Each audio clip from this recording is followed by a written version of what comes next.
Brand promoter হিসেবে কতটুকু open হওয়া যায় ক্যামেরার সামনে? সার্ভিস প্রমোট করতে হলে যদি আমাকে পেটের অংশ দেখাতে হয় সেটা আমাকে দেখাতে হবে।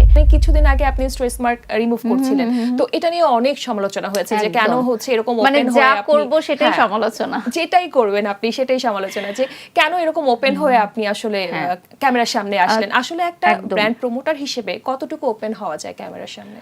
দেখুন, এটা একটা কাজ, এটা হচ্ছে আমার প্রোডাক্ট প্রমোশন, এটা সার্ভিস প্রমোশন। সার্ভিস প্রমোট করতে হলে যদি আমাকে পেটের অংশ দেখাতে হয় সেটা আমাকে দেখাতে হবে। Product is product. অনেক সময় আমরা কিন্তু থাকে না ইনার আইটেম, ছেলে বা মেয়েদের ইনার আইটেমের প্রমোশন করে অনেকে।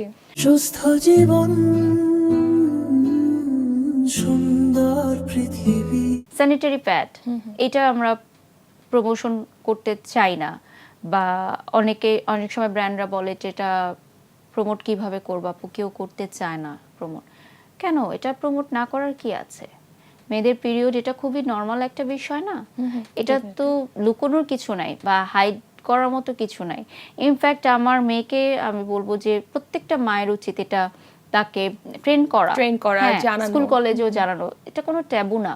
তারপর হচ্ছে জন্মবিরতিকরণ পিল বা প্রোডাক্ট, এগুলোর কিন্তু মার্কেটিং প্রমোশন আমরা করি না। কিন্তু দেখেন নেশা জাতীয় প্রোডাক্টের কিন্তু প্রমোশন কি আমরা করি না, কিন্তু এগুলো হচ্ছে ট্যাবু। কিন্তু এই প্রোডাক্টগুলো কি ট্যাবু হতে পারে? না, কখনোই না। এগুলো হচ্ছে সতর্ক করার মতো প্রোডাক্ট। তাহলে আমরা যদি প্রোডাক্টকে প্রোডাক্ট মনে না করি তাহলে তো হবে না। যেমন ইনার আইটেম যদি লাইভ আমরা দেখাই তখন অনেক আজে বাজে কমেন্ট আসে। কেন?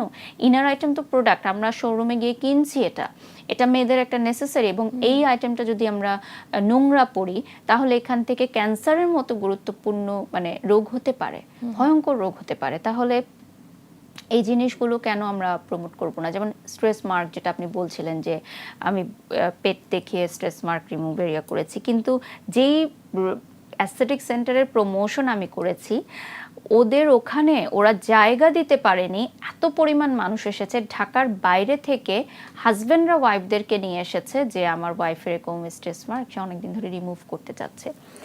তো দেখেন, মানুষের কিন্তু ডিমান্ড আছে, এগুলো সম্পর্কে মানুষ জানতে চায়, আগ্রহ প্রকাশ করে, মানুষ এই ট্রিটমেন্টগুলো নিতে চায়। তাহলে এগুলো কেন দেখাবো না? এটা একটা পার্ট অফ মাই প্রফেশন। কে কি বললো আসলে ডাজন্ট ম্যাটার।